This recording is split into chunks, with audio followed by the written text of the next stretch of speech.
Salve, salve, meus amores do terceiro ano. Tudo jóia por aí? Por aqui tá tudo bem, graças a Deus. Quero saber primeiro de vocês se vocês estão gostando da nossa videoaula aqui no YouTube. Estão conseguindo aprender direitinho? Porque eu estou me divertindo muito gravando essas videoaulas para vocês. Na videoaula de hoje a gente vai falar sobre o cangaço e seus personagens, que faz parte do universo Chachado, como vocês já perceberam aí nas nossas videoaulas. Então, vamos lá. Bom, para a gente falar sobre o cangaço, a gente vai ter que entender a origem do nome cangaço. Esse movimento, ele tem um nome incomum no nosso vocabulário. Mas o cangaço, ele vem de uma peça muito usada nos anos de 1920, lá no interior do Brasil. Como esses homens, eles eram seminômades, não viviam muito tempo em apenas um lugar e sempre estavam com o acampamento sendo levado. Eles então usavam grandes bolsas, feitas de madeira que ficava fixada na coluna do cavalo. O nome que se dava a essas bolsas era canga, por isso que veio o nome cangaceiro e cangaço. Bom, historicamente falando, o cangaço foi um movimento de banditismo social. O que isso significa? Significa que era um movimento que reivindicava a riqueza alheia por meio de violência e que aconteceu no Nordeste. O maior fluxo do cangaço ele aconteceu entre os anos de 1920 a 1930, quando imperava o coronelismo nas cidades do interior do país. Os coronéis eles eram grandes proprietários de terra que possuíam muita riqueza e exploravam o povo das cidadezinhas, fazendo com que a maior parte da população não tivesse acesso aos bens de vida. Eles também eram políticos extremamente poderosos.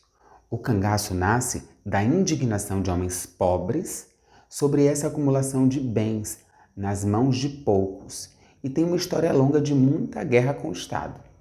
Você sabe como surgiu o cangaço? O cangaço, ele era formado por homens e mulheres que escolhiam viver uma vida seminômade, ou seja, que habitavam em um local apenas por um período de tempo e que iam em busca de cidades que pudessem saquear. Os homens, eles se uniam ao cangaço em busca de justiça social, visando a retirada do dinheiro de grandes coronéis. Quando eles saíam de suas casas e se juntavam aos bandos de cangaceiros, eles recebiam um apelido, no qual ficavam conhecidos. O primeiro cangaceiro que se tem registro histórico se chamava Justino de Alves Melo Calado. No entanto, o seu apelido dentro do cangaço era Brilhante. Ele começou as brigas e os saques pelas cidades, que deu início a um movimento que teve uma pessoa muito importante e muito conhecida, Lampião.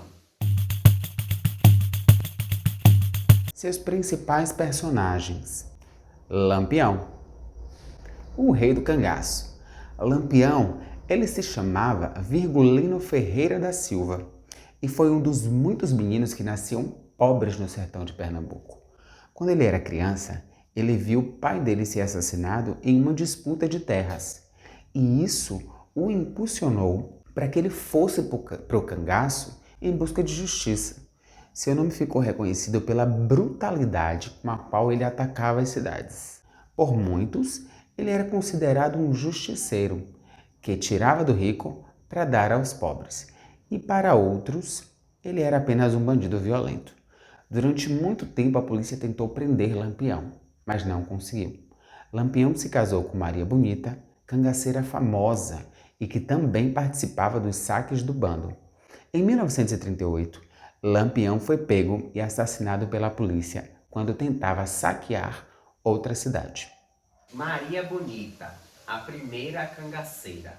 E não era só Lampião que era temido pelos coronéis, não, mas Maria Bonita também. A brava esposa de Lampião era o seu braço direito nas estratégias de guerra. No cangaço havia um número alto de mulheres, que estavam lá não para passar e cozinhar, mas sim pelo enfrentamento.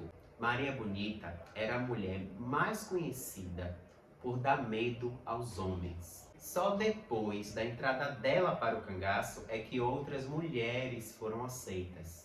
Muitas das companheiras dos cangaceiros eram raptadas durante os saques nas cidades. Mas Maria Bonita foi por livre e espontânea vontade, deixando a sua vida mais ou menos na cidadezinha. Corisco, o Diabo Loiro. Cristino Gomes da Silva Cleto, mais conhecido como Corisco. Inclusive tem até uma música. Foi um cangaceiro do bando de Lampião também, era conhecido como Diabo Loiro. Aos 17 anos, em uma briga de rua, Corisco matou um homem que era protegido do coronel da cidade de Água Branca. E temendo ser punido, e sem ter para onde ir, tomou a decisão de aliar-se ao bando do cangaceiro Lampião. Corisco era conhecido por sua beleza, seu porte físico, atlético e cabelos longos deixavam uma aparência agradável, além de força física muito grande. Por estes motivos, foi apelidado de Diabo Loiro quando entrou no bando de Lampião. Com a divisão do grupo de Lampião, uma das estratégias para fugir da perseguição policial, Corisco tornou-se líder de um dos grupos, formando seu próprio grupo de cangaceiros. Em meados do ano de 1938, a polícia alagoana matou e degolou 11 cangaceiros que se encontravam acampados na Grota do Angico, lá no estado de Sergipe. E no meio desses 11 cangaceiros estavam Lampião e Maria Bonita.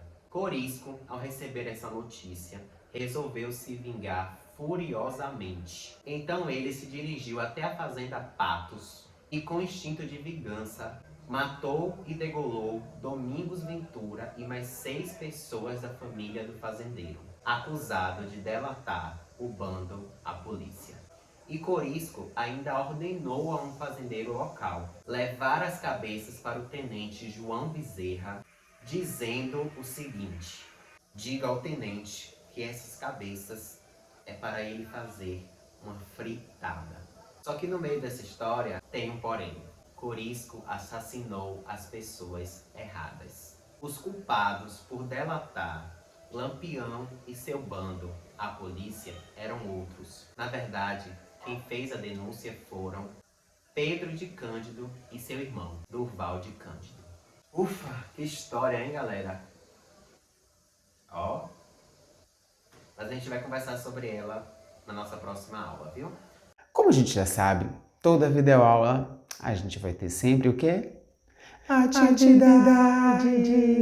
Então vai lá. A partir do que vocês assistiram no nosso videoaula, escrevam a opinião de vocês sobre esse movimento social, que foi o cangaço. Com a opinião de vocês, façam desenho, escrevam, sejam criativos. Coloquem tudo, toda a opinião de vocês e o que vocês acharam sobre esse fato histórico, sobre o cangaço, tá bom? Fiquem livres, escrevam, desenhem, mas sabendo que na próxima aula a gente vai ouvir tudinho e a gente vai conversar e discutir sobre o assunto, tá bom? Olhe lá, estou aqui no grupo do WhatsApp, de olho em todo mundo que está mandando atividade. Quando você mandar o seu texto, você vai escrever o seu texto, tirar uma foto e mandar pra gente. Quando você mandar, coloca o seu nome completo para eu saber de quem é a atividade. Lembrando que a entrega dessa atividade vale como presença na aula de hoje. Beijo no coração de vocês. Até a próxima aula. Tchau! Lembre-se que na semana que vem a gente se encontra pelo Google Meet às 9 horas da manhã para colocar em prática tudo isso que a gente aprendeu aqui na videoaula. Um beijo no coração de vocês, continuem se cuidando e até mais. Tchau!